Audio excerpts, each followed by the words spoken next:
एक कैलाशपुर जंगल में संजीव नाम की टूनी चिड़िया रहती है। संजीव अपनी पत्नी लता और बेटी संतोष के साथ रहती थी। संजीव बहुत मुश्किल से अपना घर चला पाता था। उसके पास तो जमीन भी ना थी जिस पर वह खेती कर सके, ना ही उसके पास दुकान था जिसके सहारे वो अपना घर चला सके। अर्जुन बेटी भी धीरे धीरे बड़ी हो रही है। मेरे पास उसकी शादी के लिए कोई रुपया पूंजी एकत्र नहीं हुई है। कहाँ से करूँगा मैं उसकी शादी? हे भगवान, कोई रास्ता दिखाए।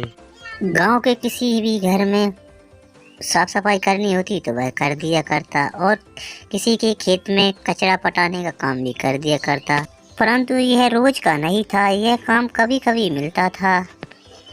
कोई एक पक्का काम मिल ही नहीं रहा है। अगर कोई पक्का काम मिल जाता तो उससे अच्छी खासी कमाई हो जाती। और वह अगले दिन ही पक्के काम की तलाश में निकल जाता है। काम खोजते खोजते उसे शाम हो जाती है और वह थका हारा घर वापस चला आता है। लता, कोई खाना बनाया हो तो दे दो, बहुत जोर की भूख लगी है। सुबह से कुछ खाया नहीं है।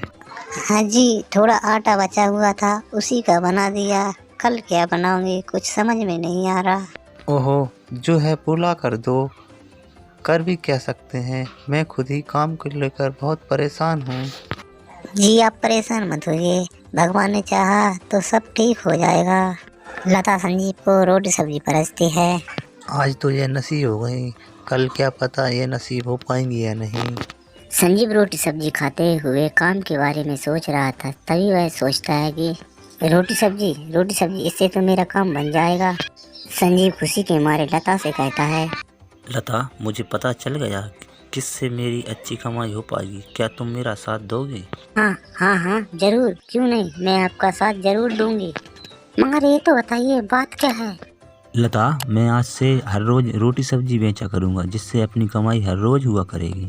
जी आपने सोचा तो सही है, लेकिन अपना रोटी बेचने वाले कहाँ हैं? क्योंकि अपने पास तो जमीन भी नहीं है और कोई दुकान भी नहीं है। अरे हाँ, ये तो मैंने सोचा ही नहीं। चलो कोई और काम धंधा देखूंगा। जी कुछ ऐसा सोचिए जे हम दोनों कर पाए। उदास होकर रंजित घर से बाहर आ जाता है और काम की तलाश में इधर उधर घूमने लगता है। दिन भर काम ढूंढता है और शाम हो जाती है।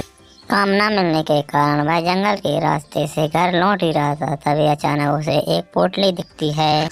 पोटली को उठा करके वह अपने घर ले जाता है।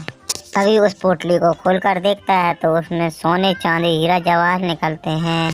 लता सुनती हो? यहाँ पर देखो मुझे क्या मिला है। जी आई। अजी ये कहाँ से ले आए और इतना सारा? ये तो मैं जंगल के रास्ते से आ रहा था, तभी अचानक मुझे एक पोटली मिली। मैं उसे उठाकर घर ले आया और देखा उसमें तो सोना चांदी निकला। लगता है भगवान ने हमारी सुन ली और ये सब दे दिया। और सोने को बेचकर वह तीनों खुशी खुशी घर रहने लगते हैं और वह उनका सुखी परिवार हो जाता है। हेलो दोस्तों, अगर वीडियो अच्छा लगा तो लाइक शेयर सब्सक्राइब करें। धन्यवाद। एक समय की बात है, चंदनपुर गांव के एक मंदिर में देव शर्मा नाम का एक पुजारी रहता था।